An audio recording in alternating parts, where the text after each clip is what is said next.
Hola, buenos días a todas las personas que han venido hoy a la segunda sesión de este Congreso Internacional de Convivencia Ciudadana. En el día de hoy, en este primer panel que empezamos las mañana, se titula Posibilidades de la mediación en diferentes áreas jurídicas. No solo jurídicas, ahora veréis que tenemos, por ejemplo, a Carlos Corín, que nos va a ampliar también en el ámbito educativo, y contamos con unos ponentes pues, excepcionales, ¿qué voy a decir yo? Bien, voy a pasar a presentar ya a los ponentes por el tema del tiempo, y esta vez vamos a intentar acortar un poquito porque me dio la sensación que ayer nos quedamos todos con ganas de participar y a ver si hoy podemos aprovechar que los tenemos aquí y poder pues, satisfacer todas estas dudas que tengamos. Bien, vamos a empezar con la primera ponente, que será Virginia Pardo Iranzo. Bueno, los currículum que tienen todos, espectaculares. Dices yo, ¿qué he hecho yo con mi tiempo? Cuando ves estas cosas, digo, algo he hecho mal. Bien, sí. Muy brevemente, ella es profesora titular de Derecho Procesal, es acreditada al Cuerpo de Profesores Catedráticos de aquí de la Universidad de Valencia, profesora de grado, de posgrado, ha hecho múltiples estancias de investigación en muchas unidades extranjeras, estancias docentes en barbaridad de países. Tiene varias líneas de investigación, sobre todo en el proceso de la ejecución civil, la prueba penal, arbitraje y, por supuesto, mediación. Es también investigadora principal de un proyecto que se titula La cooperación judicial en la Unión Europea como instrumento de protección de los derechos de los ciudadanos. A su vez, también es jefa de servicio del Vicerrectorado de Participación y Proyección Territorial de esta universidad y es árbitro internacional en la Cámara de Comercio de Santa Cruz, de Bolivia, presidenta del Colegio Arbitral de Consumo de la Comunidad Valenciana. Entonces, sin más, pues le voy a ceder ya la palabra a Virginia. Buenos días a todos. Muchísimas gracias por la amable presentación. Antes de comenzar, por supuesto, quisiera agradecer a los organizadores de este seminario, bueno, al Ayuntamiento, a la Policía, a la Cátedra Protectol y bueno, a la dirección académica. Quiero personalizar, me van a permitir, en Paz Lloria y en Beatriz Velando, por haberme invitado a participar en este congreso que estarán de acuerdo conmigo que es de un interés extraordinario, convivencia ciudadana. Pero es de interés hoy, era de interés ayer y será de interés mañana. Porque, ¿quién no ha oído eso de la convivencia es muy dura? Si es dura cuando hay amor, pues no vamos a imaginarnos cuando no hay amor. Y necesariamente con los vecinos no tiene que haber amor, ¿no? Entonces, bueno, pues es un tema que siempre crea conflictos. Que si el vecino que es muy ruidoso, que si la vecina que utiliza el rellano para dejar bueno, eso me ocurre a mí, la bici, el carrito, el no sé qué, que cuando le dices, oye, mira, no, que tampoco da muy buena imagen que el carrito, la bicicleta, esto no es el trastero, te da lecciones de propiedad intelectual, iba a decir, horizontal. No, porque mi cuota participativa en los elementos comunes, el vecino que tira las colillas, bueno, conflictos, hay el que baja con el perrito y el perrito nos quiere mucho y viene a olernos y a chuparnos la pierna. Oye, qué rabia me da que lo aten corto. Y claro, estas cosas uno empieza a entrar en bucle, ¿no? Porque ya el vecino ese que le has dicho y que te contesta ya hace cualquier otra cosa y te molesta y dices, bueno, pues este hace ruido, pues yo a las 8 de la mañana, aprovechando que si él me pone la música hasta las 12, yo voy a aprovechar que el comedor de su casa, la habitación de su casa da mi comedor para poner cuadros, 8 de la mañana de un domingo. Y así entramos en espiral. Claro, podemos intentar solucionar este tipo de conflictos acudiendo a los mecanismos tradicionales, es decir, podemos ir a un órgano jurisdiccional, interponer una demanda o de responsabilidad o de lo que sea e intentar que un juez solucione el conflicto. Sabemos que el juez celebrará el proceso correspondiente, dictará una sentencia que, como saben, pues acabará produciendo firmeza, cosa juzgada y ejecutabilidad, es decir, es título ejecutivo.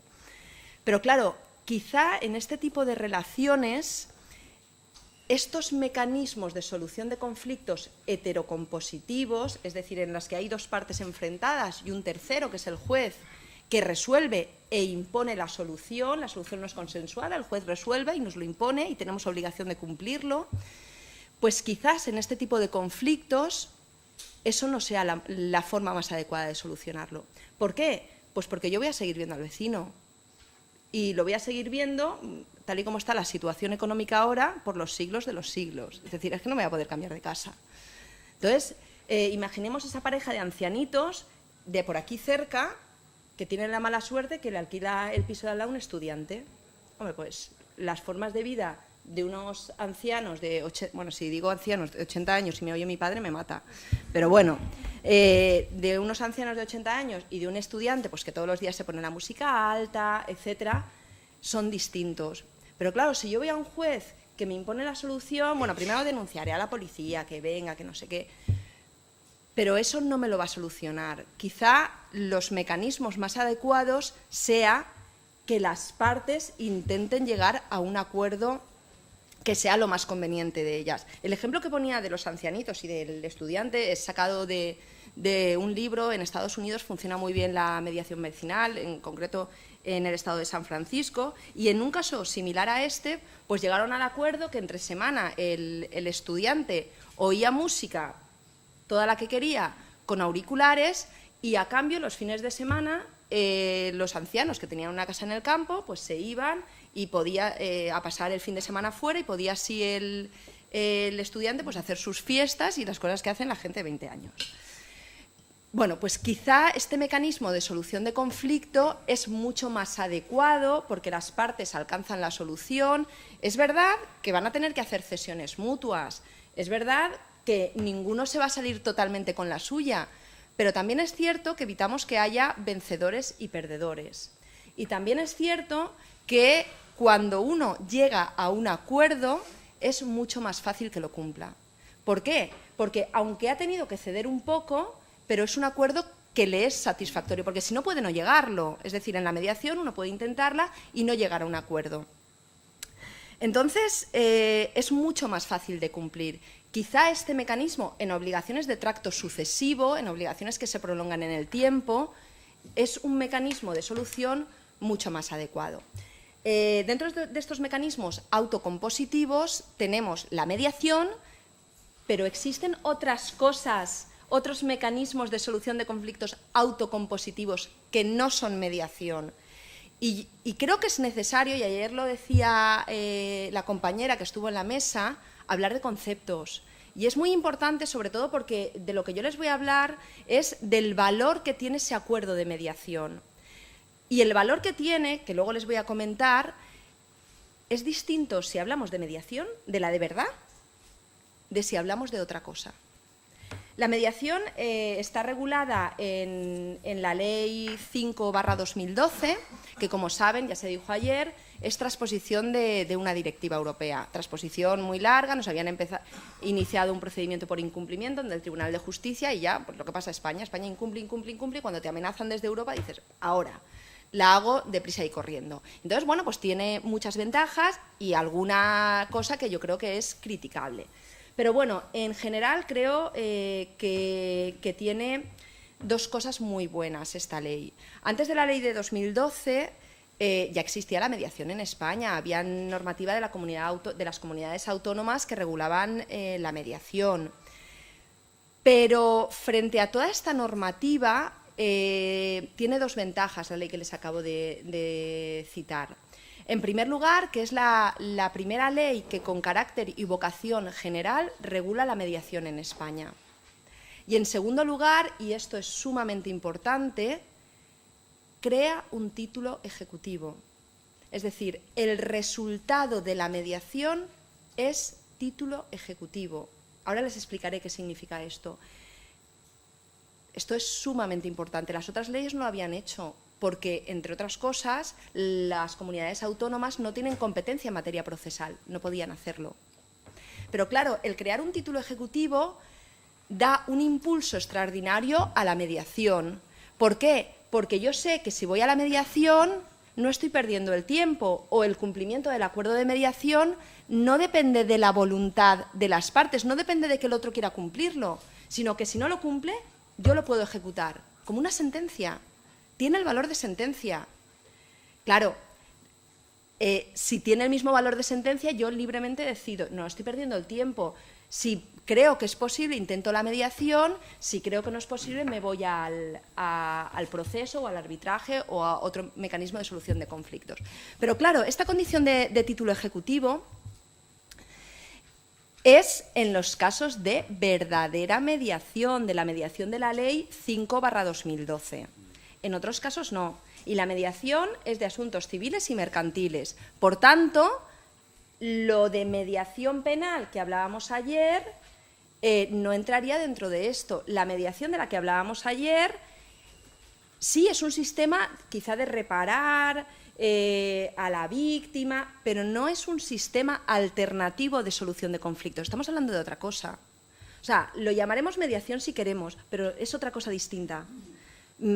Yo siempre digo que si son cosas distintas es mejor llamarlas de forma diferente. Y pienso, si yo tuviera 2 hijos, yo tengo uno, pero si tengo uno le llamo Marc Vilanova Pardo, pues si tengo otro no le voy a llamar Marc Vilanova Pardo, porque es que no voy a saber, cuando llame no van a saber el pobre cuál es. Pues aquí a lo mejor habría que llamarlo de forma distinta, porque no estamos hablando de mecanismo alternativo de solución de conflicto. Luego, cuando el profesor Chávez nos hable de la mediación también en el ámbito penitenciario, pues tendremos que saber también qué es algo diferente, no es exactamente la mediación esta de las que yo le voy a hablar, que crea un título ejecutivo. Y luego, además, es importante también decir que la ley es en asuntos civiles y mercantiles, entendido civiles y mercantiles tal y como se entiende en el ámbito de la Unión Europea, que no coincide exactamente con lo que nosotros entendemos por civil y mercantil. Entraría todo aquello que la ley nos dice que está dentro y dejaría fuera aquellos aspectos que quedan fuera. Pero además, el mediador que realiza esta mediación, que puede dar lugar a un título ejecutivo, tiene que ser uno de los que encaje en la ley de mediación. La policía, vosotros realizáis funciones de mediación, pero que, salvo que seáis mediadores, aparte de policías, pues el resultado no produce los efectos que yo digo ahora. Lo podemos llamar intermediación, lo podemos llamar como queramos. A lo mejor sería conveniente que el policía, cuando hace una labor de mediación, el policía o quien no es policía, ¿vale? Mi compañera de la escuela, que me la he encontrado después de muchos años, que es mediadora también, pues no lo sé si es mediadora dentro de la ley o fuera, pero en todo caso a lo mejor sería conveniente informar que eso lo pueden hacer también delante de un mediador de los de la ley y llegar a un resultado equivalente a la sentencia, para que sepan que pueden acudir a un medio diferente del proceso, que es mucho más largo, mucho más costoso, etc. Bueno, sentado, por tanto, que estamos dentro de la Ley 5/2012, que se refiere a esas determinadas materias, y dicho también que constituye un título ejecutivo, es decir, un título que me da derecho a ir a la ejecución, a un juez que me ejecute, hay que ver cuáles son los requisitos para que yo tenga un verdadero título ejecutivo. Es decir, ¿basta el acuerdo de mediación? ¿Basta que las partes, tras el procedimiento de mediación, lleguen a un acuerdo, alcancen una solución? ¿Esto ya lo puedo ejecutar si uno no cumple? No. La transposición de la directiva por la ley exige una actividad adicional. No he dicho, lo introduzco ahora, que hay 2 tipos de mediación, la llamada intraprocesal y la al margen del proceso. La al margen del proceso es la que ustedes hacen habitualmente, que estaríamos hablando, bueno, pues que alguien, sin haber interpuesto una demanda, directamente va a un mediador. La intraprocesal es aquella que se da una vez iniciado el proceso, lo paralizamos y remitimos a mediación. En todo caso, en los 2 tipos de mediación es necesario una actividad adicional. Es verdad que la directiva permitía a los Estados que decidieran si querían que fuera título ejecutivo directamente o esa actividad adicional. En el caso de España lo transpuso y es necesario elevar el acuerdo a escritura pública, en el caso de la preprocesal, o homologarlo judicialmente en el caso de que sea judicial. A ver, si me preguntan mi opinión, Claro, las dos cosas tienen ventajas e inconvenientes, porque es verdad que si yo tengo que elevar a escritura pública, la mediación preprocesal, que es quizá la que a ustedes más les interesa, pues tengo que hacer un gasto adicional, ¿vale? Pero también es verdad que desde mi punto de vista esto es lo más adecuado. ¿Por qué? Pues porque el mediador no tiene por qué ser licenciado en Derecho, no tiene por qué tener excesivos conocimientos jurídicos. Es verdad que tiene que hacer el máster de mediación, que imagino que tendrá alguna asignatura jurídica, pero en general no tiene una formación jurídica. Entonces, claro, el acuerdo de mediación se puede alcanzar si la materia es disponible, si no, no voy a poder. Y además no debe tener cláusulas abusivas, etcétera. Esa labor de control es la que realizaría el notario a la hora de elevar a escritura pública. Por tanto, a mí me parece que es mucho más garantista un sistema, aunque me tenga que gastar la cantidad correspondiente en elevar a escritura pública, me parece que es mucho más adecuado que no fuera necesario y llegar a la ejecución y que el juez me dijera, no, yo es que esto no lo puedo ejecutar, no lo ejecuto. Entonces, me parece mucho más adecuado.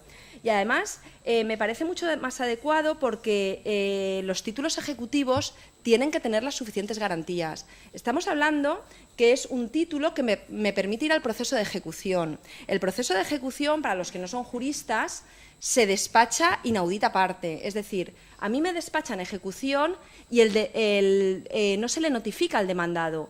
Yo me puedo encontrar que me están ejecutando cuando he visto que me han embargado bienes.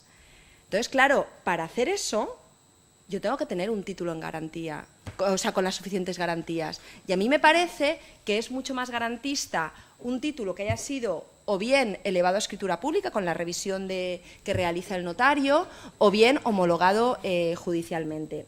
Cuestión distinta es que se elija para elevarlo a escritura pública la concurrencia de voluntades. Es decir, yo tengo el acuerdo de mediación, me tengo que ir al notario, tenemos que ir las dos partes.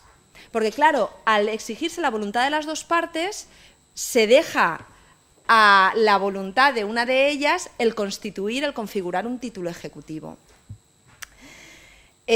Quizá esta es la pega que tiene. También pueden pensar que, claro, si estamos hablando de mediación, si estamos hablando de que las partes voluntariamente han ido a la mediación, voluntariamente han alcanzado un acuerdo, ¿por qué no van a querer ir a un notario a elevarlo a escritura pública?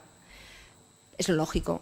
Pero claro, si pensamos en relaciones de tracto sucesivo, en relaciones duraderas, es posible que las partes lleguen a un acuerdo y empiecen a cumplirlo y haya convivencia pacífica y digan, ¿para qué lo voy a elevar a escritura pública, ¿no? Si aquí estamos los dos cumpliendo, hemos llegado a este acuerdo voluntariamente.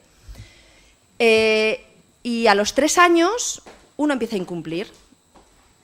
Y entonces ahí ya quieren ir al notario, pero el que incumple ya no quiere, porque ya no le interesa. Entonces ahí sí que tenemos un problema en cuanto a la concurrencia de voluntades. Pero una cosa es que crea que quizá no deberían concurrir las dos, y cosa distinta es que me parezca que sí que tiene que ser necesario esa actividad de homologación del acuerdo de mediación. Bueno, sentado esto, hay que determinar qué clase de título ejecutivo tenemos. ¿Por qué? Ya he dicho que es un título ejecutivo, pero tenemos que ver qué título ejecutivo es. Porque si nos vamos a la ley de enjuiciamiento civil, vemos que en la ley hay 2 clases de títulos ejecutivos. Hay los jurisdiccionales, la sentencia, el laudo, y los extrajurisdiccionales, la escritura pública. Y claro, el proceso de ejecución es distinto según el título sea jurisdiccional o extrajurisdiccional. No es coincidente en todo.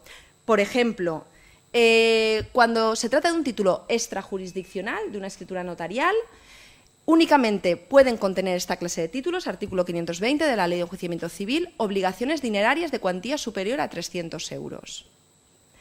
Si se trata de un título extrajurisdiccional, para despachar ejecución es necesario requerimiento de pago, artículo 580.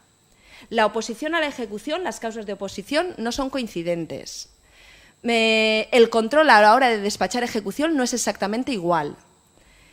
Por tanto, es necesario saber si el acuerdo de mediación, y me refiero principalmente al acuerdo de mediación elevado a escritura pública, porque el acuerdo de mediación homologado judicialmente no tiene problemas, si el acuerdo de mediación es título jurisdiccional o extrajurisdiccional. Pues la ley lo asimila a los jurisdiccionales. De hecho, lo vemos claramente. El acuerdo de mediación puede contener obligaciones dinerarias y obligaciones de otro tipo, por supuesto.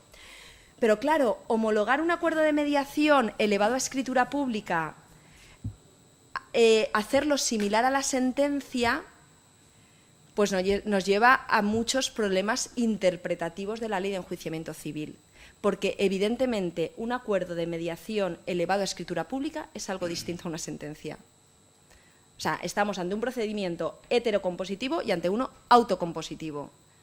O sea, son cosas distintas. Por tanto, tenemos que hacer un esfuerzo interpretativo, porque es verdad que la ley de mediación modificó la ley de enjuiciamiento civil, pero dejó muchas cuestiones sin resolver. Entrando ya en el procedimiento de ejecución, y voy a destacar varios aspectos que son conflictivos, rápidamente, sin enrollarme mucho, porque quizás las cuestiones procesales no les interesen tanto. Referirme en primer lugar al órgano competente para ejecutar. ¿Quién es competente para ejecutar ese acuerdo de mediación elevado a escritura pública? La Ley de Enjuiciamiento Civil y la Ley de Mediación establecen una norma de competencia imperativa, juzgado de primera instancia del lugar donde se firmó el acuerdo. Juzgado, fíjense, de primera instancia, imperativa, por tanto, no de paz, no de lo mercantil. ¿Vale? Me refiero al elevado a escritura pública, imperativa. Y además imperativa también en cuanto a norma territorial, lugar donde se firmó. Pero claro, la cuestión es, ¿dónde se firmó o dónde se elevó a escritura pública? Pueden ser partidos judiciales distintos. Y realmente tenemos título ejecutivo cuando hemos elevado a escritura pública. Bueno, la ley dice dónde se firmó, por tanto tenemos que atender al tenor literal de la misma. Siguiente cuestión, partes del proceso de ejecución. Bueno, quienes aparecen en el título, pues el estudiante y el matrimonio de ancianos. No plantea problemas. Pero ¿tengo que ir con abogado y procurador? Es que, claro, yo a la mediación, bueno, si me quiero asesorar con un abogado, perfecto, pero no necesariamente. Sin embargo, cuando hablamos del proceso de ejecución, tengo que regirme por las normas de la Ley de Enjuiciamiento Civil. El mediador no ejecuta. La ejecución corresponde exclusivamente al Estado a través de los órganos jurisdiccionales. Es competencia exclusiva del Estado, que son quienes tienen imperium, los jueces. El mediador no puede ejecutar necesariamente. Si la otra parte no cumple voluntariamente, me voy a tener que ir a un órgano jurisdiccional.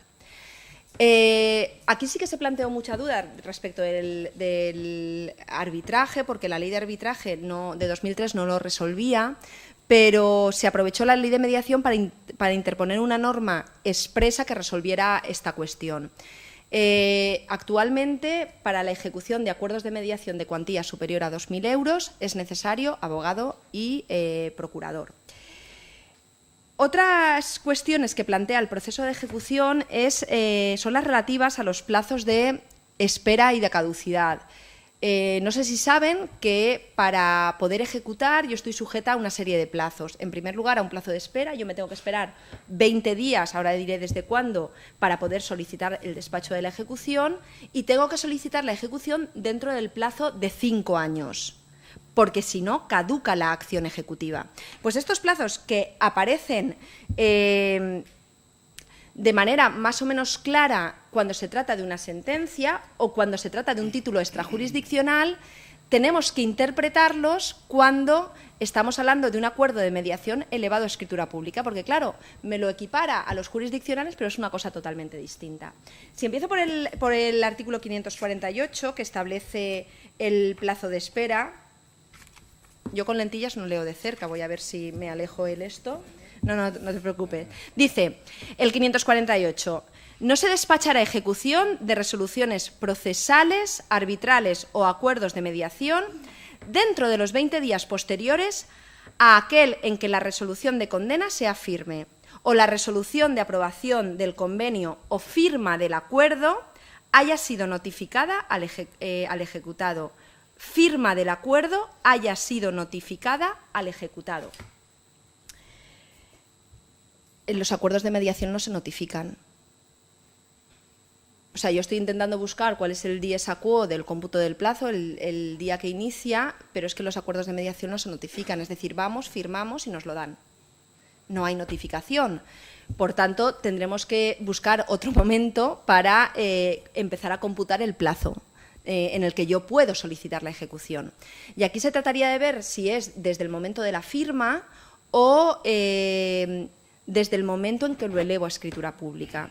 Es verdad que la ley dice desde que el acuerdo de mediación se firma y es notificado, parece que habla de firma, pero es que, claro, si yo computo desde la firma, es que ahí no tengo título ejecutivo.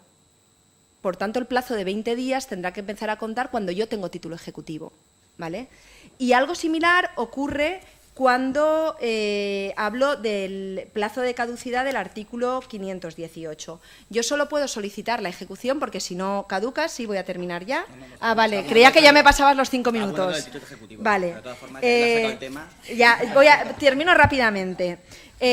Algo similar ocurre con el 518. Nosotros solo podemos ejecutar, porque si no nos caduca la acción ejecutiva, dentro del plazo de 5 años. Entonces dice el 518, la acción ejecutiva, fundada en sentencia, en resolución del tribunal o del letrado de la Administración de Justicia que apruebe una transacción judicial o un acuerdo alcanzado en el proceso, en resolución arbitral o en acuerdo de mediación, caducará si no se interpone la correspondiente demanda ejecutiva dentro de los 5 años siguientes a la firmeza de la sentencia o resolución. Bueno, la institución de la firmeza no tiene nada que ver con el acuerdo de mediación. Quiero decir, la firmeza es una institución de carácter procesal para las resoluciones judiciales. Por tanto, hablar de firmeza cuando hablamos de acuerdo de mediación elevado a escritura pública no tiene sentido alguno. Por tanto, tendremos que determinar, y esto es muy importante porque si me paso de los 5 años no voy a poder solicitar ejecución, cuál es el dies ad quem, es decir, hasta cuándo puedo solicitar el despacho de la ejecución. Y yo creo que nuevamente tenemos que ir a la interpretación correctora del precepto. El plazo de 5 años tiene que ser desde que yo tengo un título ejecutivo, no desde que lo he firmado. Y más en este tipo de obligaciones de tracto sucesivo. Es que a lo mejor yo he hecho el acuerdo de mediación, estoy cumpliendo y a los 5 años quiero elevar a escritura pública. ¿Y entonces qué pasa? ¿Que ya no tengo título ejecutivo? No, o sea, el cómputo del plazo llegará se computará desde que yo tengo un título ejecutivo. De todas formas, en el caso de obligaciones de tracto sucesivo, sería desde el último incumplimiento, porque si no solo vincularía a las partes 5 años y me caducaría la acción ejecutiva, ¿vale? Y termino ya minuto y medio con el control del despacho de la ejecución. ¿Qué tiene que hacer el juez cuando despacha la ejecución basándose en un acuerdo de mediación elevado a escritura pública? Pues lo que tiene que hacer es ejecutar, no hay más. O sea, al juez le puede parecer bien el acuerdo al que han llegado, puede pensar que qué tonta que es esta parte, que la resolución que él hubiera adoptado sería otra. Da igual, no importa. Él lo que tiene que hacer, porque ejecuta, es ejecutar la resolución. No tiene que controlar nada respecto del fondo. Sí que es verdad que controlará la existencia de cláusulas abusivas, ¿vale? Esto viene por jurisprudencia del Tribunal de Justicia de la Unión Europea. Controlará la regularidad del título, que esté firmado, que reúne los requisitos que nos dice la ley de mediación. Controlará que va con abogado, que va con procurador. Pero nada más, no sobre el fondo. Termino ya. Agradecer de nuevo a las organizadoras del evento, porque creo que es realmente interesante y además me permite estar con compañeros con los que no tengo oportunidad habitualmente de compartir mesa. Muchísimas gracias. 25, ¿eh? Clavado. ¿Te lo he dicho o no? Vale, muchas gracias, Virginia.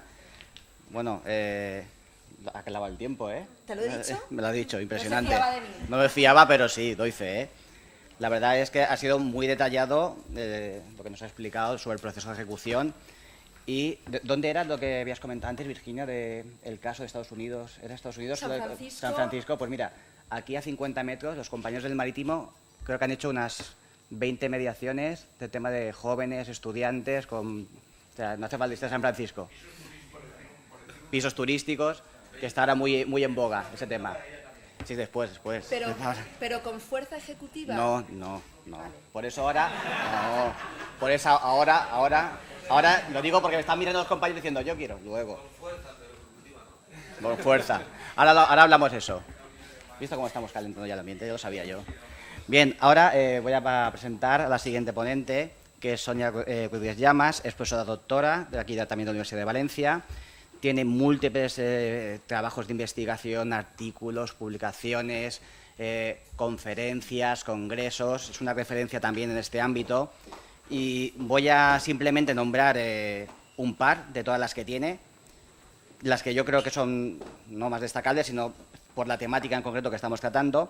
Dentro de los proyectos de investigación, lleva un proyecto ahora de investigación actualmente que es Presente y Futuro de la Mediación Nacional e Internacional al servicio de la resolución de conflictos.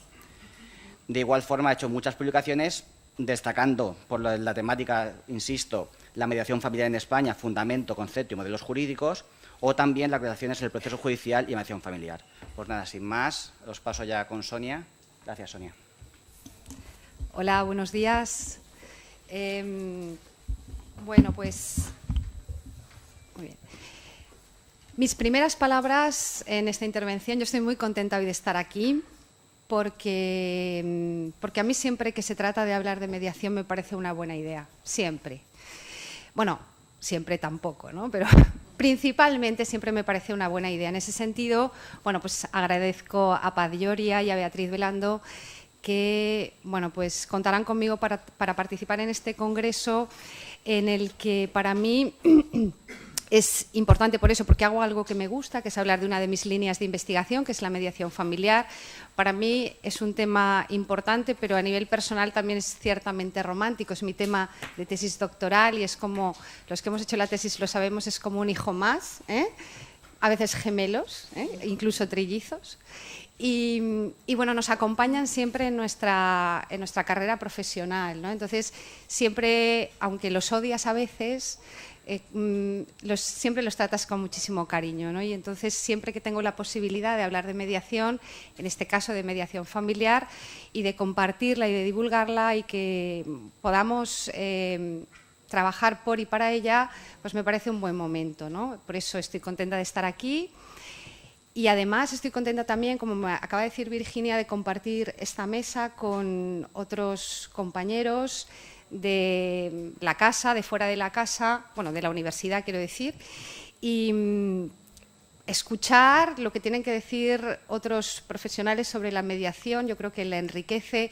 Se trata de una institución que es, pese a todo, incipiente, que hablaré al final de, para mí, desde mi perspectiva, cuáles son los retos actuales de la mediación.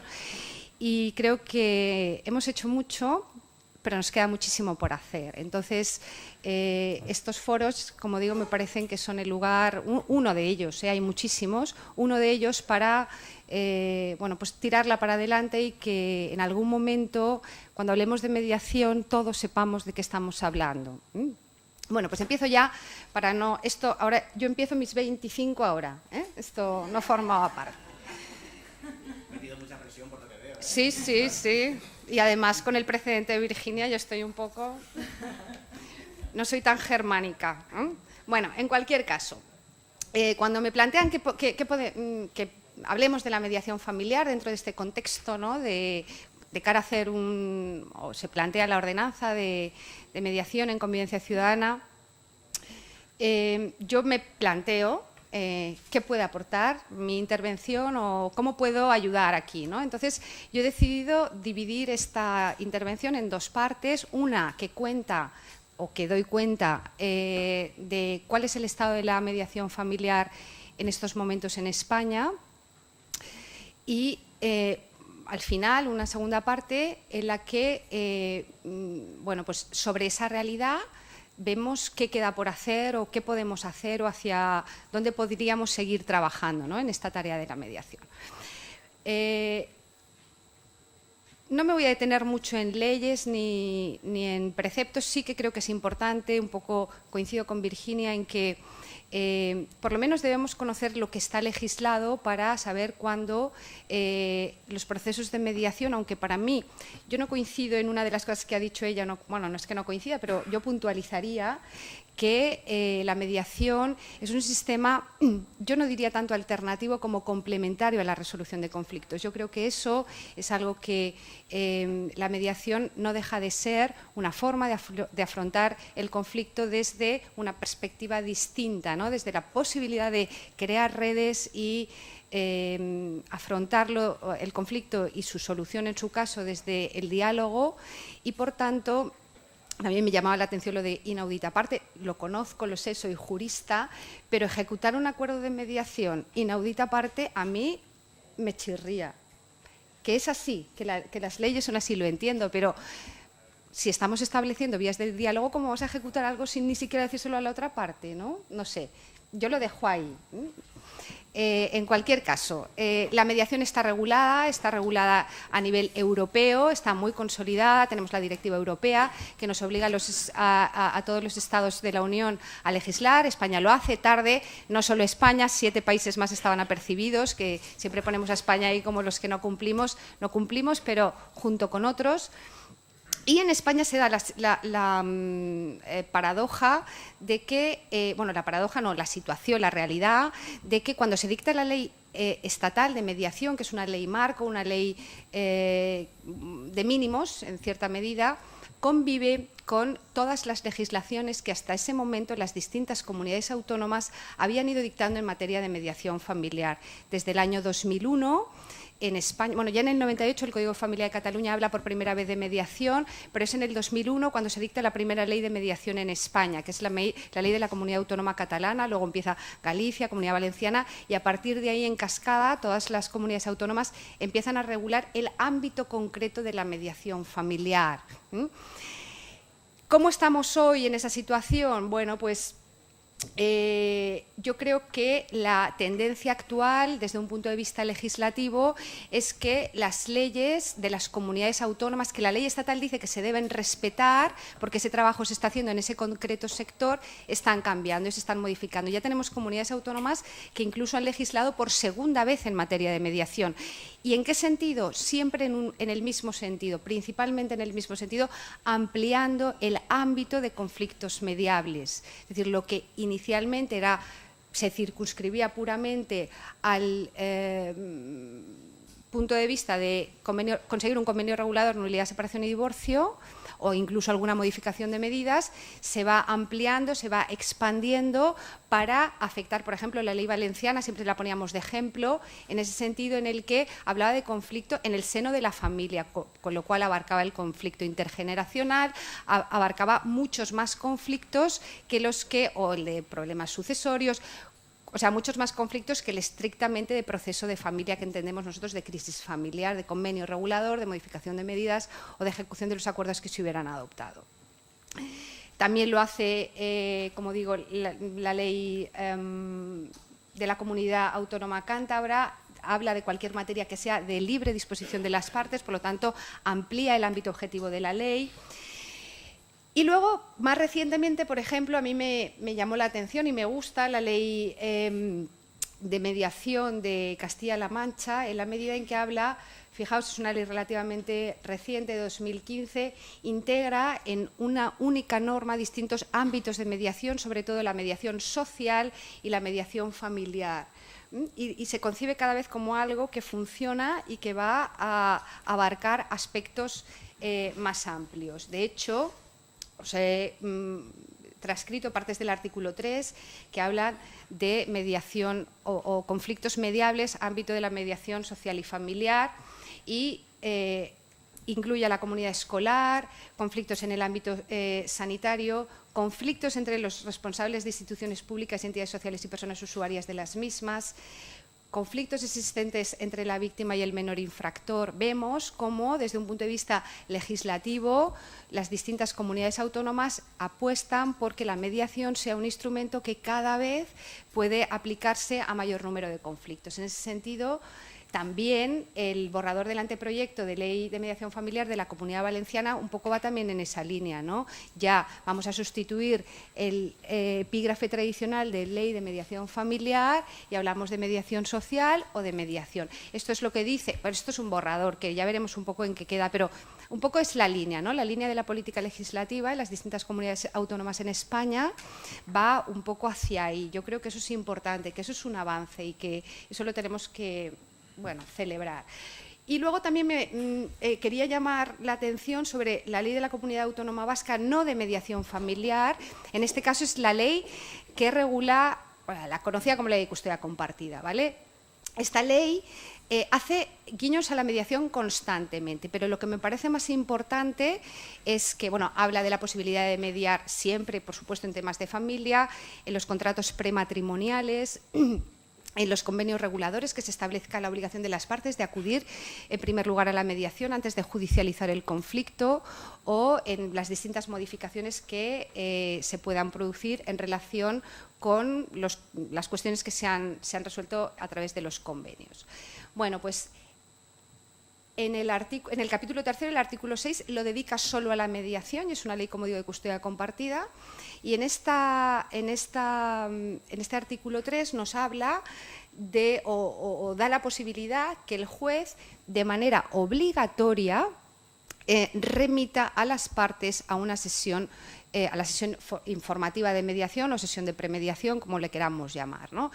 Eso ha sido una de las cuestiones que ha sido debatidas y cuestionadas acerca de la posibilidad de remitir a las partes de forma obligatoria, cuando han iniciado un proceso judicial, a la sesión informativa de mediación. En principio siempre se ha dicho que se veía problemas en este tema porque un poco confronta el principio de voluntariedad que es tan esencial en el tema de la mediación. Bueno, yo personalmente entiendo que no es así.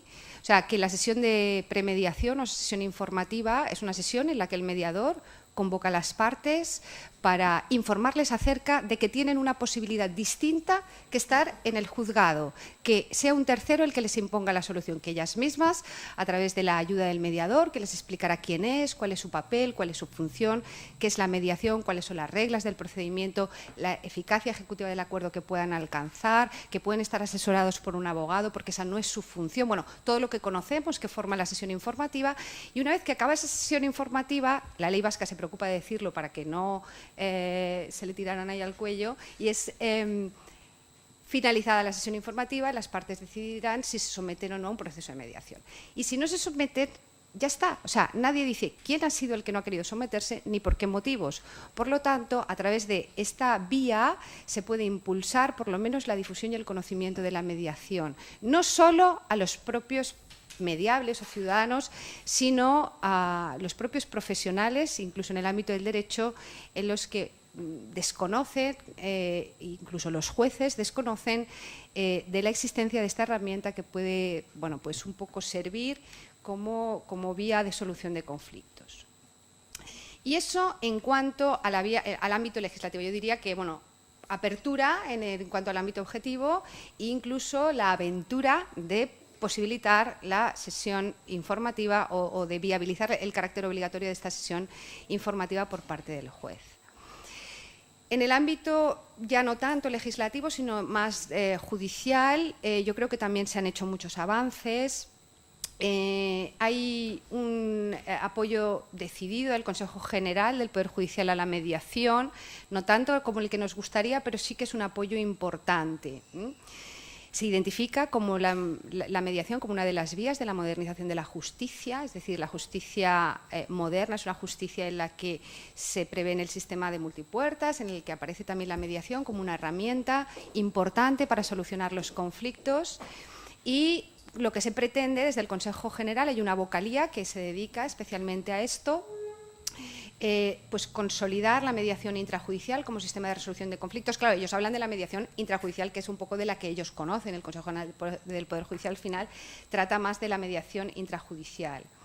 La visualización hacia afuera de la labor que el Consejo hace en esta línea y yo creo que esto es importante, velar por la calidad de la mediación intrajudicial que se lleva a cabo dentro de los órganos jurisdiccionales. Por lo tanto, hay muchas jornadas de formación de todo el personal al servicio de la Administración de Justicia en este área de mediación. Lo que pasa es que muchas veces, bueno, pues también depende de la voluntad de cada uno de querer formarse. O sea, esto no tiene que ver mucho con el talante personal. Luego también yo creo que es importante en este área de la intervención o la participación del Poder Judicial en el ámbito de la mediación es la constitución del GEME en su momento, hace ya muchos años, que es el Grupo Europeo de Magistrados por la Mediación, que doy fe de que promueven muchísimas actividades en relación con la mediación y en concreto en una reunión que hubo en el año 2012 se impulsó la creación de los puntos neutros. Los puntos neutros, os cuento brevemente, son una asociación, un grupo de profesionales de distintas áreas principalmente jurídicas, si bien están abiertos a todos los sectores profesionales para que trabajen por y para la mediación. Entre sus, para que no se me olvide ninguna de sus líneas principales, lo que quieren es compartir experiencias, compaginar proyectos y establecer estrategias comunes para que la inserción de la metodología de la mediación en el sistema de justicia español se realice en las mejores condiciones de calidad y eficacia. Eso son como es su carta de presentación, ¿no? Dentro de las líneas que se trabaja en los puntos neutros. Al final unen a distintos profesionales, bueno, tiene que haber un juez, un secretario judicial, o suele haber, personal de la administración, pero también secretarios judiciales, procuradores, profesores universitarios, en los que promueven sobre todo el tratamiento armónico, que yo creo que es un poco lo que también decíamos al principio, que me parece importante, que cuando hablamos de mediación más o menos todos sepamos de qué estamos hablando y que estemos hablando de lo mismo, y que haya a lo mejor otras herramientas muy parejas a la mediación, o que la mediación se utilice con técnicas que se puedan extrapolar a otras áreas en las que también ayudarán a crear paz social, pero que esas no son, o eso no es la mediación de la que habla la ley estatal o las distintas leyes de las comunidades autónomas. No por nada, sino porque, por ejemplo, la eficacia de los acuerdos no va a ser la misma. Y todos sabemos en principio, el alcance, o deberíamos saber el alcance que tiene que tener o debe tener pues el trabajo que estamos realizando y el enfoque que le estamos dando a nuestro trabajo, ¿no? Bueno, los objetivos como yo creo que además todas estas intervenciones terminarán siendo publicadas, bueno, pues todos los objetivos de los puntos neutros se recogen en sus documentos constitutivos y bueno, pues al final de lo que se trata es pues eso, de generar foros, espacios en los que se potencie, se debata y se armonice con esta disciplina que es incipiente, este sistema realmente que nos puede ayudar y promover, pues por ejemplo, plantear la promoción. Hay actividades de todo tipo, desde cursos de formación, debates, pero luego también hay obras de teatro, participación con otras áreas en las que la mediación tiene mucha importancia, como en el ámbito de la educación o en el ámbito penitenciario, en fin. Yo creo que sí que es muy transversal, o sea, abarca muchas áreas en el ámbito de la solución de conflictos y es uno de los elementos que desde el Poder Judicial se está llevando adelante. Y luego, por último, quería contaros otra de las figuras que a mí me parece que también son ciertamente novedosas, vienen de la mano nuevamente de la Comunidad Autónoma Catalana, que sabéis que son bastante pioneros siempre en todo y en concreto en lo que tiene que ver con la mediación. Allí existe un magistrado que es Pascual Ortuño, que es una persona que es un referente a nivel internacional en el tema de la mediación y que se plantea la introducción, bueno, se plantea no, vamos, ya está implantado en sus sentencias, la utilización de otros mecanismos de ADR en el ámbito de la alta conflictividad en derecho de familia. Y se trata de la figura del coordinador de parentalidad. El coordinador de parentalidad supone la coordinación de parentalidad como institución, es la intervención en familias de alta conflictividad en la que interviene una persona, que es el coordinador, que sería el equiparable en la mediación al mediador, especializada profesionalmente en psicología evolutiva de la familia, en educación o trabajo social y que tiene acreditadas las habilidades como mediador en entornos judiciales complejos, así como experiencia en casos conflictivos y que posee formación básica en las instituciones de derecho de familia. ¿Para qué se utiliza? O sea, ¿para qué se utiliza la coordinación de parentalidad? Bueno, pues son todos estos supuestos que conocemos, yo creo que todos, de relitigio en derecho de familia. El relitigio es esos asuntos que llegan a los juzgados de familia o que todos los abogados tienen en sus despachos, que empiezan y no acaban nunca. Nunca. ¿Por qué? Porque el juzgado no soluciona los problemas de familia, muchos de ellos no los soluciona. Entonces, al final termina convirtiéndose el juzgado en un recurso, el único que conocen las partes para que se les solvente un problema que desde allí no se les va a solventar. Y terminan pidiendo todo al juzgado, desde si el niño toma o no la comunión, hasta quién paga y cuántos cubiertos de la misma, o, bueno, por supuesto, ejecuciones en visitas, los alimentos, que eso que no es gasto extraordinario. Bueno, hablamos de alta conflictividad, es decir, de más de 2 o 3 procedimientos judiciales, expedientes judiciales abiertos al año en una misma familia, que ocupan muchísimo tiempo de los juzgados y que además no sirven para solucionar el problema de base.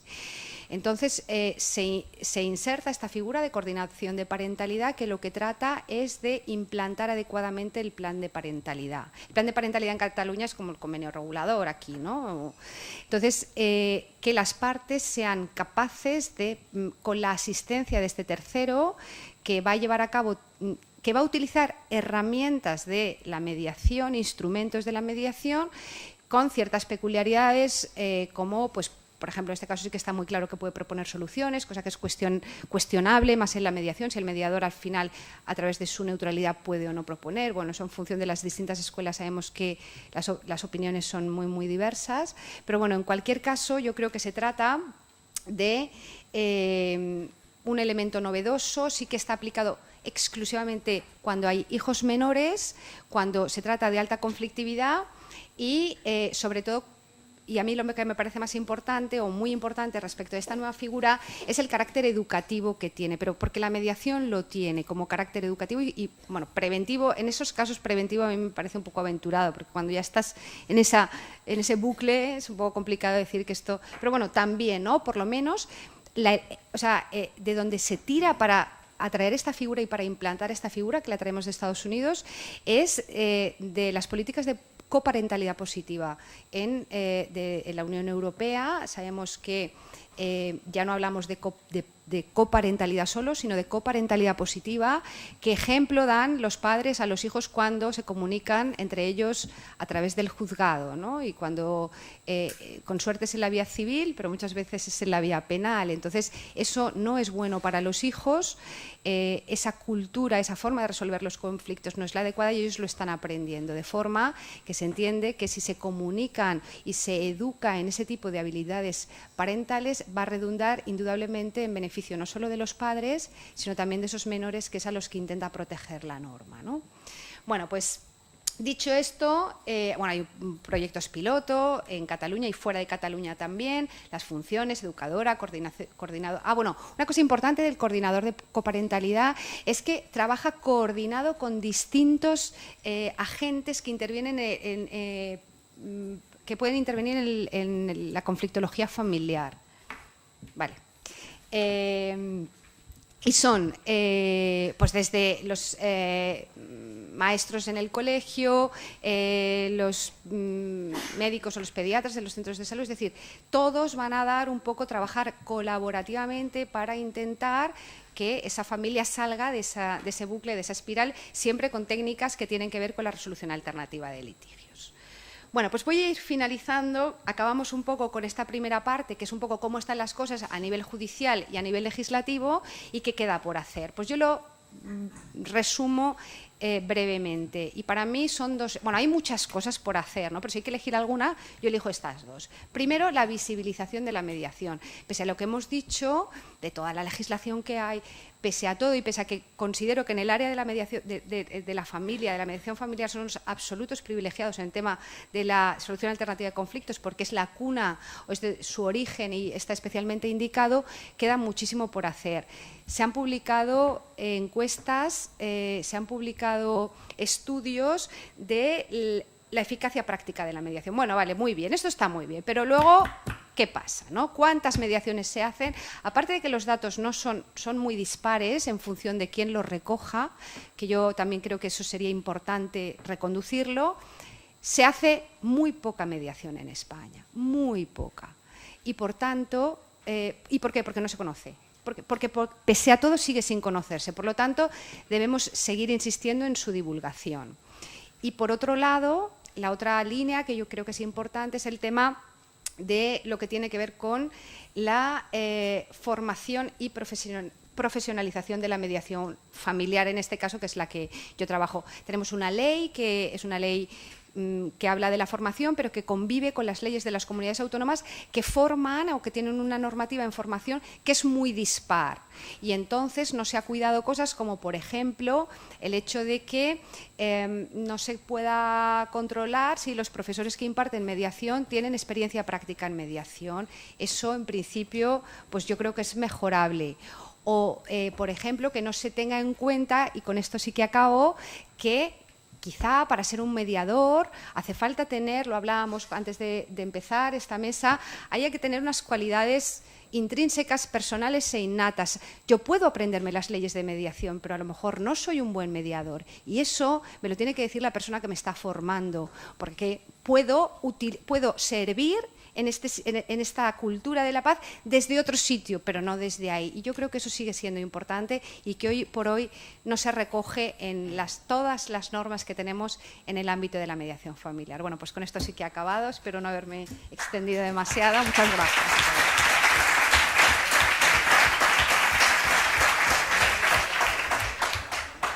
Bueno, muchas gracias, Sonia. Sonia nos ha dado una descripción del impulso que hay de la mediación familiar, una radiografía de la situación actual. Y luego hemos visto figuras que no desconocía, que he apuntado, no era para que acabara, sino que he apuntado conceptos como el coordinador de parentalidad, que me ha llamado la atención, que para mí es muy novedoso. Y luego también nos ha explicado los proyectos de futuro, proyectos pilotos. Bueno, ahora sin más, voy a pasar con el siguiente ponente de esta mesa. Me he perdido algo por ahí, estamos aquí, acabamos. El siguiente ponente de la mesa es César Chávez. César es abogado del ICAP, es mediador penal del CEMICAP y participa, coordina uno de los dos grupos de trabajo, participa en el programa de mediación penal intrajudicial en los juzgados de la Ciudad de Valencia. También, como ha comentado antes Virginia, tiene mucha experiencia en el ámbito de mediación penitenciaria. De hecho, es profesor del máster de mediación del CEMICAP, en concreto en la práctica de mediación penitenciaria. Profesor asociado de Derecho Penal en esta universidad, doctor en Derecho en la Universidad de Valencia y ha hecho pues múltiples publicaciones en el ámbito de la mediación penal, penitenciaria y sin más, pues adelante César, cuando quieras. Gracias. Buenos días. Pues comenzar, al igual que han hecho mis compañeros que me han precedido, en primer lugar felicitar a los organizadores de este congreso porque pues cada día es más necesario temas de convivencia ciudadana y fomentar la cultura del diálogo, como ya se ha estado diciendo. Y bueno, aparte de felicitar, pues agradecer a los organizadores la amable invitación a participar, además con un elenco de ponentes como los que estuvieron ayer, vendrán luego y me acompañan en la mesa. Pero personalizando en mi compañera y amiga de tantos años, Paz Lloria, y de mi amigo y paisano, Antonio Berlanga, que está aquí presidiendo.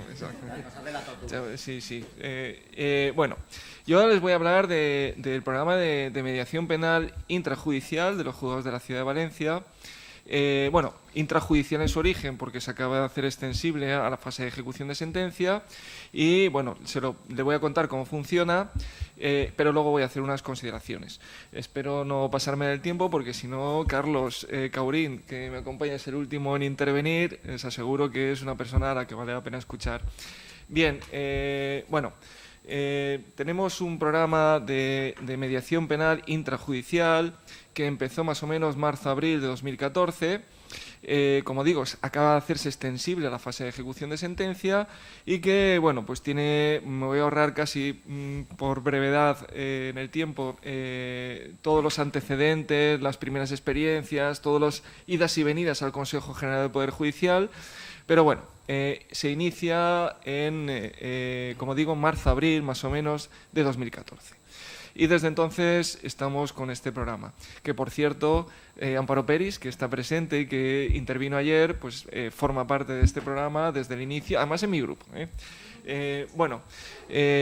¿Cómo se lleva a cabo? Bueno, en primer lugar, hay 3 grupos de mediadores compuestos por mediadores del Centro de Mediación del Colegio de Abogados, un representante de FAVIDE, la Oficina de Atención a la Víctima de la Generalitat Valenciana, 2 representantes de la Asociación de Criminólogos de la Comunidad Valenciana, 2 representantes del Colegio de Psicólogos de Valencia y bueno, ahora se han unido también procuradores, pero bueno, en definitiva, pues formamos parte, quienes acabo de comentar, en cada uno de los 3 grupos.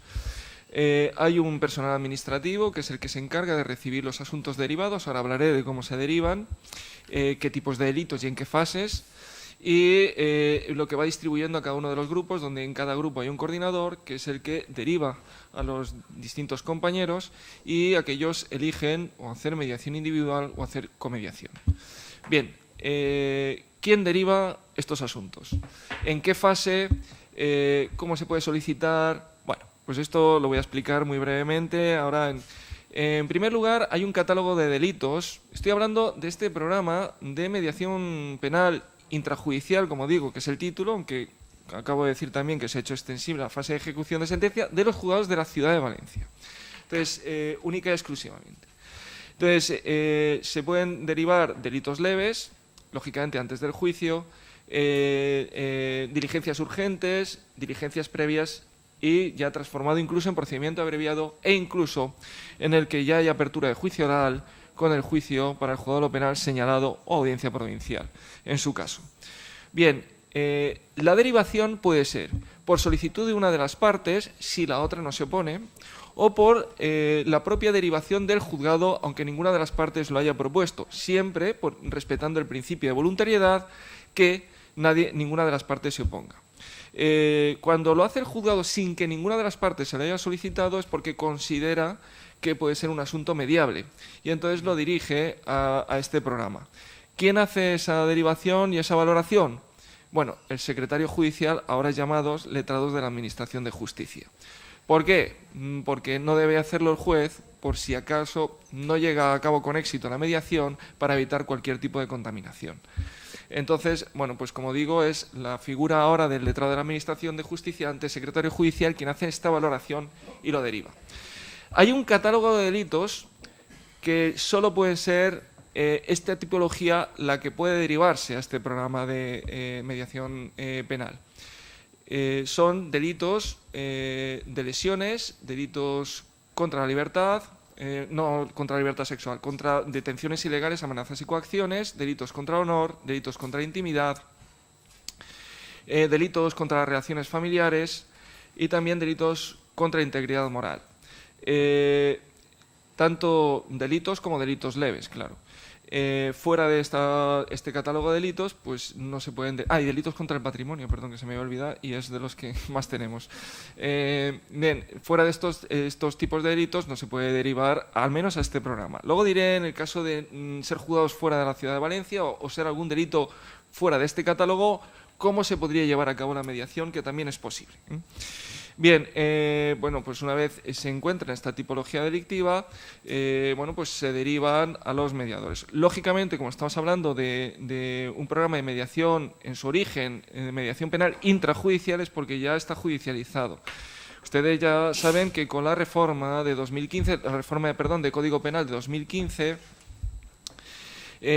bueno, pues hay gran parte de los delitos leves que antes eran faltas, pues ahora son perseguibles a instancias de parte. Bien, lógicamente, para que esté judicializado debe haber una denuncia por parte de la persona agraviada y en la que pues ya se ha iniciado esa fase judicial. Bueno, ¿cómo lo llevamos a cabo? Una vez derivado, y ya, bueno, pues adjudicado o designado algún mediador o mediadores, bueno, pues nos ponemos en contacto con las partes. Y al ponernos en contacto con las partes, han escuchado a mi compañera Sonia Rodríguez hablando de las sesiones informativas, efectivamente de invitar a las partes para explicar qué es la mediación. Bueno, hay que llamar también, además, por cortesía, llamar a las personas o citar a través de sus respectivos letrados, si los tuvieran, porque por delito leve no es necesaria su presencia. Cuando estamos hablando de por delito menos grave, pues sí, para la persona investigada o acusada ya según la fase, pero para la víctima no, porque no tiene por qué estar representada por acusación particular. Pero bueno, en el caso de que hubiera para ambas partes, pues llamar a través de sus letras e invitarles a venir, pues para que conozcan también qué es esto de la mediación penal. Invitarles a venir a los letrados y que estén presentes en las sesiones no quiere decir que puedan participar, no es un juicio, es una sesión y es un proceso de mediación, sesión informativa, etcétera, que a veces los mediadores necesitamos que nos aporten datos y ahí los letrados pueden jugar un papel importante.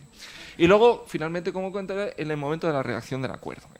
Pero, por lo demás, insisto, no se trata de un juicio, sino de un proceso de mediación.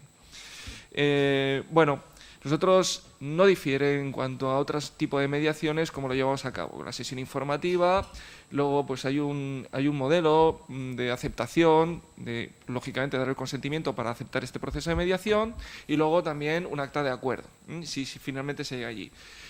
Bueno, quizá al ser una mediación penal distinta a la familiar, pues ahí las sesiones pues comienzan siendo individuales. En la mayoría de los casos. Para la conjunta ya se deja para más hacia adelante. De inicio conjunta pues es un poco más complicado, pero no quiere decir que sea imposible, sino esto lo valora los mediadores en cada fase que es distinta, ¿no? O en cada situación que es distinta.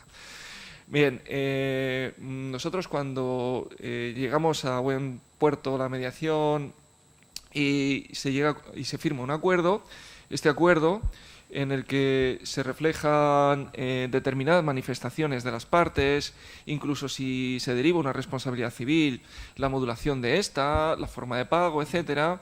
¿Qué se hace con este acuerdo? Este acuerdo nosotros se lo pasamos al personal administrativo y este lo hace llegar a la Fiscalía. En la Fiscalía de Valencia hay una serie de fiscales que están designados para estos asuntos de mediación. Entonces, ¿qué sucede en este caso? Bueno, pues en este caso, y sobre todo en los últimos tiempos, Amparo, no sé si te habías enterado, pero han devuelto algún que otro acuerdo porque para darle luego una eficacia jurídica la Fiscalía no ha aceptado el acuerdo. Entonces, ¿por qué? Bueno, yo entiendo que en muchos casos, en primer lugar, porque posición de la Fiscalía. Yo, desde un punto de vista estrictamente jurídico y como mediador, pues es algo que no comparto de una manera tan absoluta. Entienden que debe haber un reconocimiento del hecho delictivo.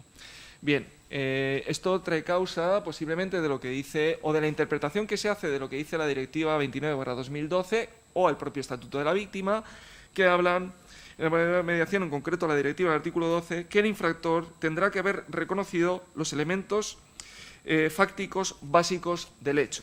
O en el propio Estatuto de la Víctima, en el artículo 15, que el infractor haya reconocido los hechos esenciales de los que deriva su responsabilidad.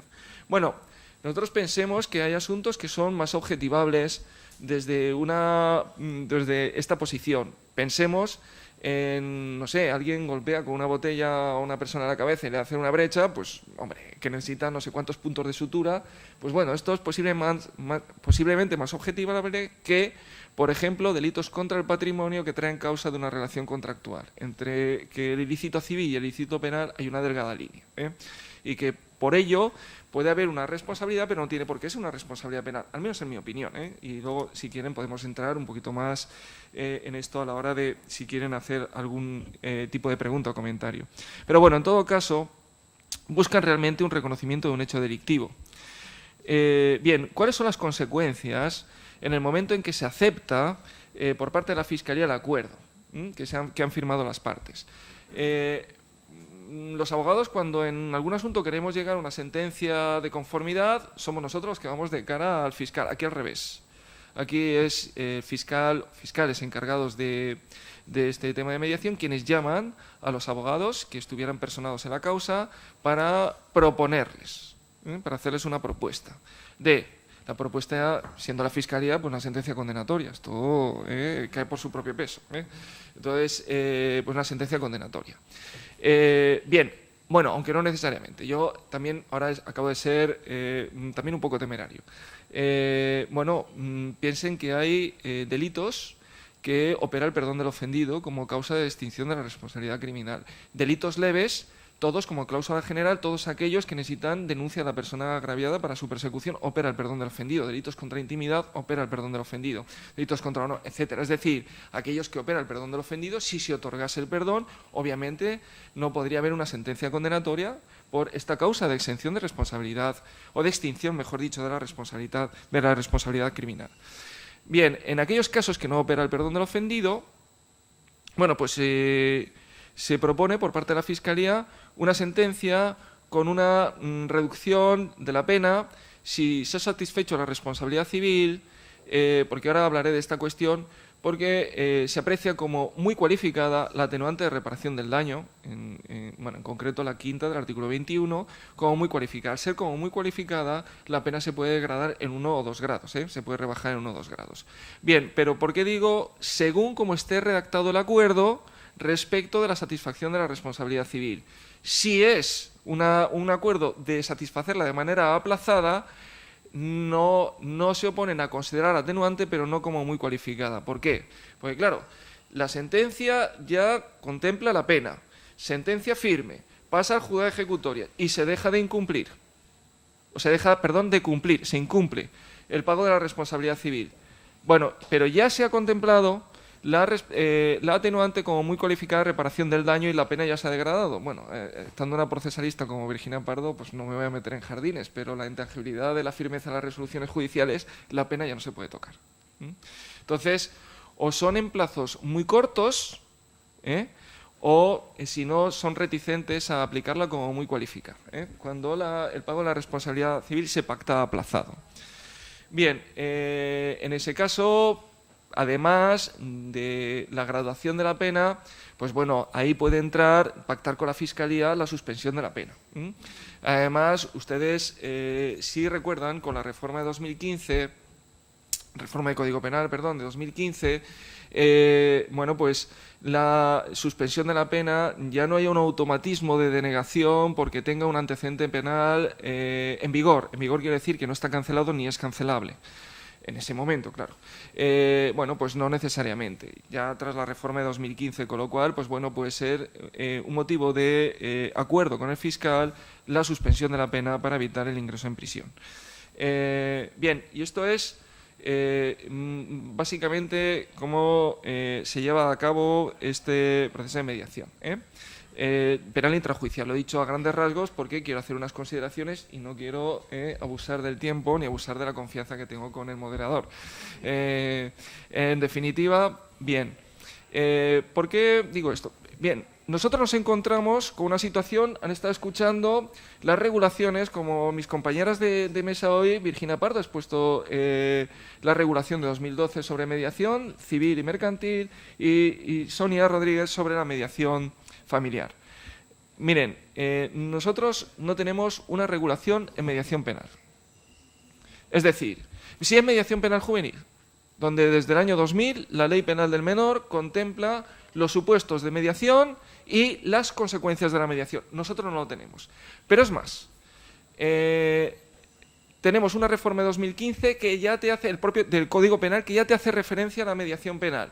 Por ejemplo, a la hora de la suspensión, someterla a cumplir con el acuerdo de mediación, como te dice el artículo 84. O incluso, cuando te habla en el artículo 90 de la libertad condicional, te habla, entre otras cosas, valorar la conducta durante el cumplimiento de la condena, porque esto no puede ser una mediación en fase de ejecución de sentencia. Podría ser también una conducta realmente en la que la persona tiene un factor evolutivo dentro de lo que es un marco penitenciario. Y sin embargo, y bueno, voy a ser un poco atrevido, Virginia me corregirá si estoy equivocado, que es probable, preferiría que fuera una manera verbal, Virginia, gracias. Entonces, ya que hablamos de convivencia ciudadana. Hay una reforma de 2015 del Código Penal donde se hace referencia a la mediación y, si no recuerdo mal, en 2015 hay 2 reformas de la Ley de Enjuiciamiento Criminal, si no recuerdo mal, en la que ninguna menciona, la Ley de Enjuiciamiento Criminal, del proceso que regula el proceso penal, ninguna mención, ni la más mínima, a la mediación penal. Creo que ya en el siglo XXI, con nuestro entorno europeo, con los avances en mediación, en los distintos ámbitos, creo que es un déficit del legislador que no haya una regulación procesal penal de la mediación. Bien, ¿qué consideraciones quería hacer? Porque yo cuando he hablado de esto en otros foros, por ejemplo en el Colegio de Abogados, pues me han preguntado, bueno, entonces, ¿qué diferencia realmente hay con una conformidad? Bueno, aparte de la penológica. Bueno, nosotros estamos valorando, cuando hablo particularmente en ese foro entre compañeros, claro, mi actividad principal es la de abogado. Este programa, ¿verdad?, se inicia con la condición de que los mediadores no costásemos un céntimo, y no lo costamos. Entonces, por eso digo que mi actividad principal es la de abogado. Si fuera ganarme la vida como mediador, bueno, da igual. En definitiva, ¿para qué vamos a...? Bueno, entonces me dicen, ¿pero qué diferencia hay? Yo creo que cuando hablamos de mediación debemos separar 2 cuestiones, que son ambas importantes. Una, las consecuencias jurídicas, y otra, las consecuencias personales. Entonces, con una conformidad en un juicio, una sentencia de conformidad, sin ningún proceso de mediación, obtenemos una consecuencia jurídica, pero no la resolución personal de una determinada situación derivada de un conflicto. Es decir, nosotros cuando ya han escuchado a Sonia, creo que es la que lo ha dicho, hablar de un juicio, cuando hablaba de la mediación familiar, no resuelve conflicto familiar. No, un juicio no resuelve ningún conflicto, porque tampoco es sumisión. Un juicio y un juez, cuando dicta una sentencia, resuelve para lo que está, que es para darle una resolución a una situación jurídica. Nada más. Entonces, ¿qué quiere decir con ello? Cuando no hay un proceso penal de mediación, mejor dicho, hay un proceso penal, no hay mediación, hay un juicio, interrogatorios, informes, una sentencia, la resolución personal del conflicto ya está fuera de las posibilidades de las partes. Quiere decir con ello, ya está fuera de su control. En cambio, con la mediación lo tienen bajo su control. Son las partes las que van a resolverlo desde un punto de vista personal. Si una víctima que no se ha personado con acusación particular, no tiene ninguna participación en el proceso más que su declaración, y si hay una conformidad cuando no tiene acusación particular, ni es partícipe de esa conformidad. Es decir, ¿qué participación tiene? Ninguna. Entonces, a mí me gusta poner un ejemplo cuando hablo de esta parte de la mediación, aunque sea mediación penal.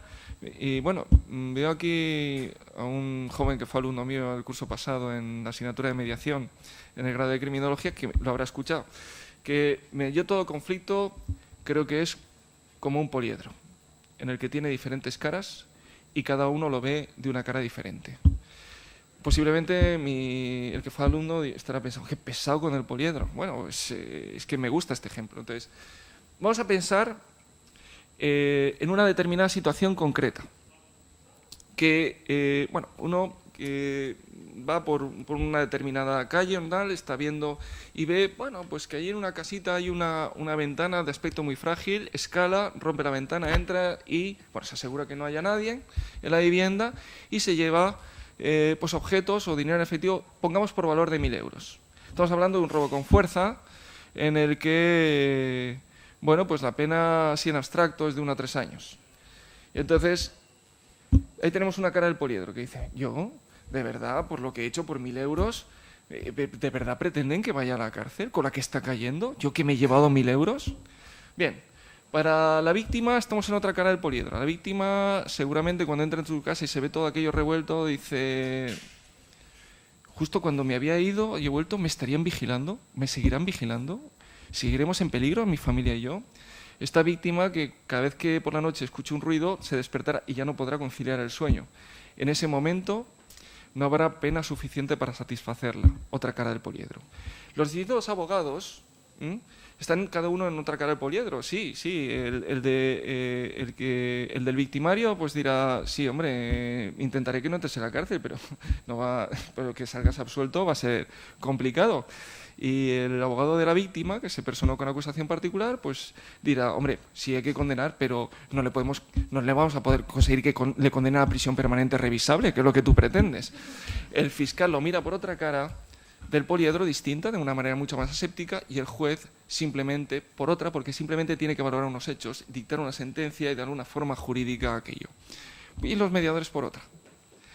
Que miren todos por la misma cara del poliedro es imposible, pero sí por la más cercana. Por la más cercana. Y por lo menos yo entiendo que habremos tenido éxito en ese proceso de mediación. Pues mire, cuando la víctima entienda que no solo que sí, que le han creado un perjuicio, un daño tanto económico como moral, pero que la respuesta debe ser proporcionada. Que no podemos pretender que esta persona se quede en la cárcel para no sé cuántos años. El victimario, pues que entienda que no solo fueron 1.000 euros, que le ponga rostro al sufrimiento, que ha causado un sufrimiento.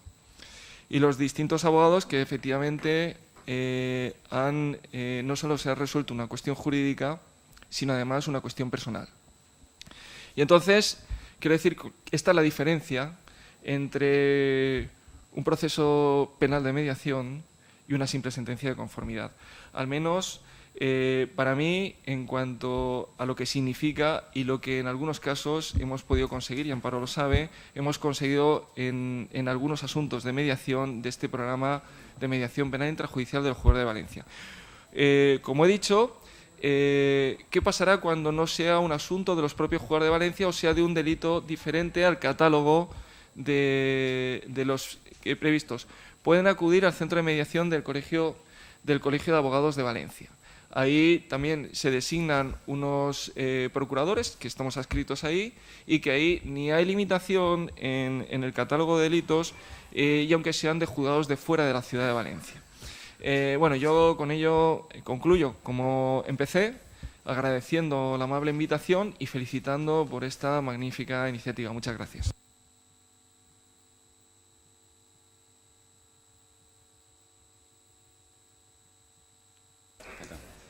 César, muchas gracias por la explicación del modelo de mediación penal que estamos llevando aquí en Valencia.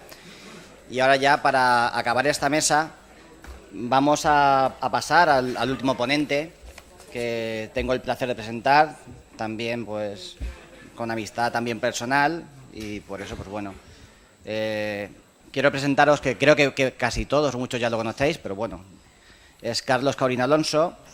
Él es doctor excelente cum laude en Ciencias Biológicas, tiene 2 premios nacionales de investigación pedagógica en el área de ciencias, es Premio Nacional de Educación y Sociedad, tiene también diversos premios, entre ellos a la mejor labor investigadora en ciencias sociales, es profesor de la Universidad de Valencia, es catedrático de Biología en el IES San Vicente Ferrer, director de varios seminarios de educación, posgrados de mediación, es director y coordinador de la Cátedra UNESCO sobre conflictos socioambientales aquí en Valencia.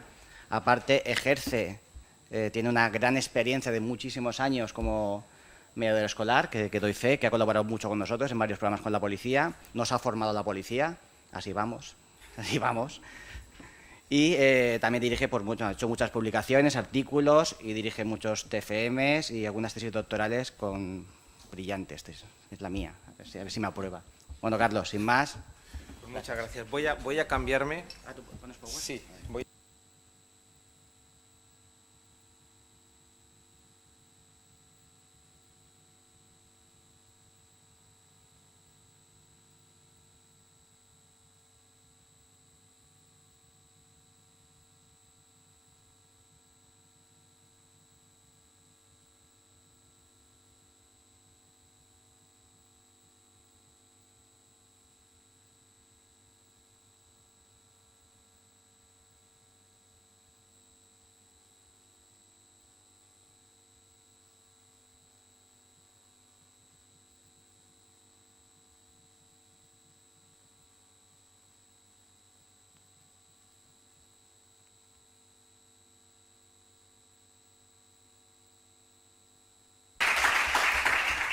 Muchas gracias, Carlos. Gracias a todos los participantes de esta mesa. Como me imaginaba, hemos hecho mal la gestión del tiempo, obviamente. No sé si nos va a dar tiempo, según la directora, 5 minutos de preguntas. Vale, pues aprovechar ahora. Tenemos 5 minutos para... Si tienes alguna pregunta para la mesa. A ver, bueno... sí, micrófono. Bueno, mientras Sonia quería... Virginia, perdón, quería comentar. Sí, simulado, Solo un segundito, porque como Sonia planteaba alguna cuestión, a mí me ha encantado el ejemplo de César. Entonces yo te lo voy a copiar, como procesal será antes que penal, ya no te va a servir para ti. Nada mejor que los ejemplos para explicar las cosas. Comentaba Sonia que no... que bueno, que era la regulación legal, pero eso de despachar ejecución sin notificar al ejecutado, que bueno, en caso de mediación, que cómo era posible esto. Yo les voy a poner un ejemplo. Nos vamos a la mediación, hemos hablado de mediación familiar, el matrimonio, llegan a un acuerdo.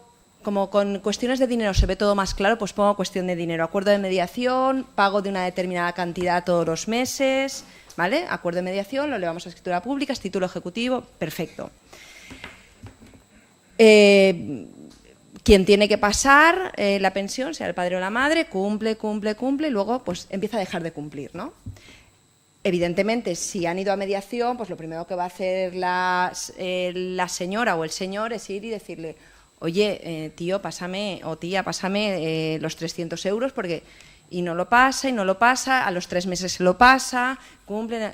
Pero y ella ve, o él ve, que bueno, que no le pasa, pero que se va a vaqueira y que no sé qué y tal. Y habla, ya tiene el título ejecutivo, pero hombre, lo primero que es, oye, pásame el dinero, yo tengo que comprar aquí cosas. Y cuando sigue acumulando cantidad de dinero y no le pasa, pero se va a vaqueira y a no sé qué, dice: yo pongo demanda ejecutiva. Si se la notificamos al ejecutado que tiene dinero... Cuando vamos a embargar no queda un duro, bueno, 1 euro. Por eso es la inaudita parte necesaria. Lo entiendo, lo conozco y lo sé, pero yo hablo de otra cosa. Un sitio malo. O sea, quiero decir, yo hablo de otra, o sea, de lo que hay detrás, o sea, que la filosofía de la mediación, además de conseguir un acuerdo que sea ejecutado y todo, yo creo que incluso cuando no se llega a acuerdos tiene mucho que decir, es mucho de proceso, es mucho de hacer las cosas de otra manera, y entonces que necesariamente tiene que estar lo otro, sí, pero que bueno, que a mí hablar de mediación y que al otro le ejecute sin ni siquiera decírselo, me cuesta, o sea, que decir, me cuesta conceptualmente o filosóficamente hablando, ¿eh? A eso me refería. Vale. Pues, ¿alguna pregunta por ahí?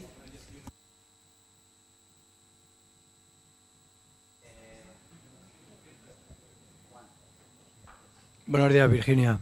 Una preguntita rápida. Has hablado del acuerdo de mediación extrajudicial. Creo que es donde nos vamos a situar nosotros o donde estamos. En caso de incumplimiento, según tu opinión personal, que es la que me interesa a mí, ¿qué valor tiene judicial?